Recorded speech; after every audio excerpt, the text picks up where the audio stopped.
Hello guys, this is Yogendra Nigam. Guys, आपने last video देखा 5 seconds में फाइनेंशियल कैलकुलेशंस कैसे करें, राइट?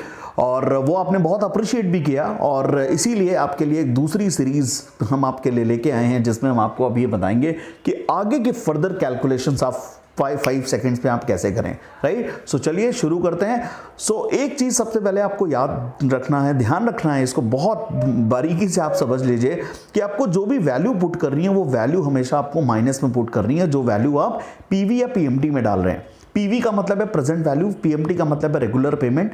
इंश्योरेंस में हम पीवी और पीएमटी को समझ सकते हैं single premium and regular premium में, राइट? पीवी का मतलब है सिंगल प्रीमियम एंड पीएमटी का मतलब है रेगुलर पेमेंट, रेगुलर प्रीमियम। सो यहाँ पे देखिए आपने 5 लाख यहाँ पे आपने पुट किया माइनस में। माइनस का लॉजिक क्या है? माइनस का लॉजिक है कि जो आपके पास से पैसा जा रहा है यानी आउटफ्लो, तो आउटफ्लो को हम यहाँ पे माइनस में डालते हैं।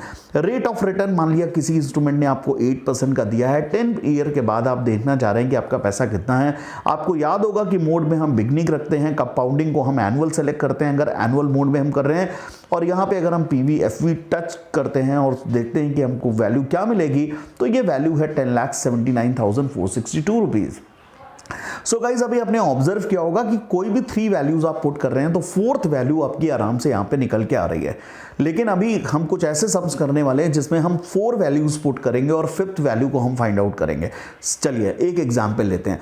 एक एग्जांपल है सिंपल कि सपोज एक इंस्ट्रूमेंट में आपने पैसे मान लिया, आपने सिंगल एज ए सिंगल मतलब आपके पास कुछ वन शॉट पैसा है तो आपने वो आपने इन्वेस्ट किया, एंड सेम इंस्ट्रूमेंट में आपने 50,000 रेगुलर भी इन्वेस्ट किया और ये काम आपने किया सपोज 15 ईयर तक आपने ये किया। अब आप ध्यान से देखिए, मैंने दोनों वैल्यू माइनस में डाली हैं। क्यों? क्योंकि आप 3 लाख भी आपने इन्वेस्ट किया है, आउटफ्लो अमाउंट है, और 50,000 भी हर साल आप करने वाले हो, ये भी एक तरह का आउटफ्लो है।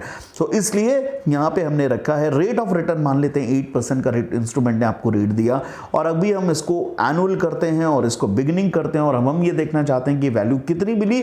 तो एफवी का बटन दबाइए, देखिए आपका आंसर आपकी स्क्रीन पे है 24,17,864 रुपीज, राइट? सो अभी आपने देखा, पिछले आपने कैलकुलेशंस में देखे कि 3 वैल्यूज हैं, 4th वैल्यू आपके आराम से निकल के आ रही है, लेकिन यहां अभी आपने देखा कि 4 वैल्यूज आपने डाली हैं और 5th वैल्यू आपकी निकल के आई है। गाइज, आई होप कि आपको क्लियर हो गया।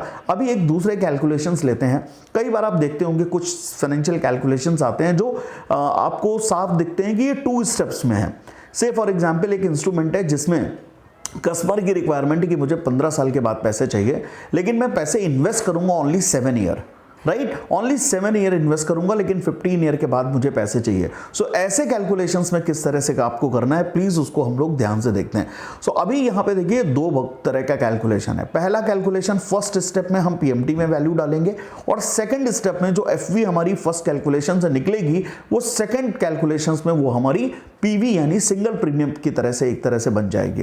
तो चलिए यहाँ पे हमने एक इन्वेस्ट किया, मान लिया दिस इज 2 लाख रुपीज, किसी ने पीएमटी में इन्वेस्ट यहाँ पे पुट किया मैंने कि वो रेगुलर पे कर रहे हैं, एंड इंस्ट्रूमेंट सपोज 8% का रेट ऑफ इंटरेस्ट दे रहा है, 7 ईयर उन्होंने इन्वेस्ट किया है। इसको एनुअल करते हैं, इसको बिगिनिंग करते हैं, और अभी देखिए आंसर 19,27,325। अब ये अमाउंट, सेम अमाउंट देखिए यहां पे, इस अमाउंट को मैं पुट कर रहा हूं पीवी में।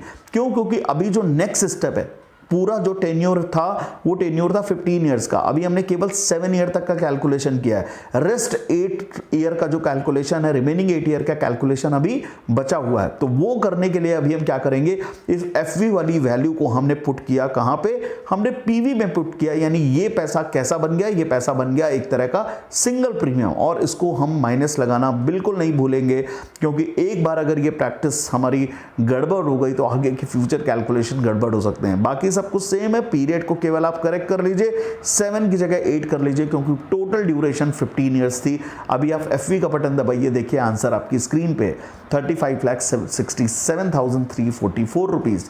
गाइज, आई होप आपको समझ आ गया होगा। तो ऐसा कोई भी कैलकुलेशन आएगा तो उस कैलकुलेशन को हमेशा आपको याद रखना है कि अगर कोई रेगुलर वाला इन्वेस्टमेंट है, फिर बाद में कस्टमर ने पैसे देने से बोला कि नहीं मैं इस सर्टेन टाइम तक ही पैसे दूंगा, तो वो आपको इस तरह से 2 स्टेप्स में कैलकुलेशंस करनी है। सो आई होप कि आपको ये कैलकुलेशंस क्लियर हो गए होंगे।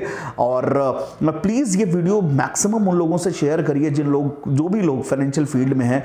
और ये पूरी फाइनेंशियल प्लानिंग की सीरीज़ हम आपके लिए लगातार आपके लिए लेके आते रहेंगे और ये आपके लिए बहुत ज़्यादा हेल्प करने वाली है। इन केस अगर आप कोई भी फाइनेंशियल प्लानिंग रिलेटेड जैसे CFP certified financial planning at all कुछ इस तरह के कोर्सेज प्लान कर रहे हैं, आपके लिए सीरीज़ बहुत ज़्यादा काम की है, राइट। तो प्लीज़ उसको शेयर करिए, लाइक करिए, कमेंट करके बताइए कौन से आपको ये वीडियोज़ और फ्यूचर में चाहिए। और प्लीज़ अगर इस चैनल को सब्सक्राइब नहीं किया है तो प्लीज़ सब्सक्राइब कर लीजिए। तो thank you so much, wish you all the very very best, bye bye, take care.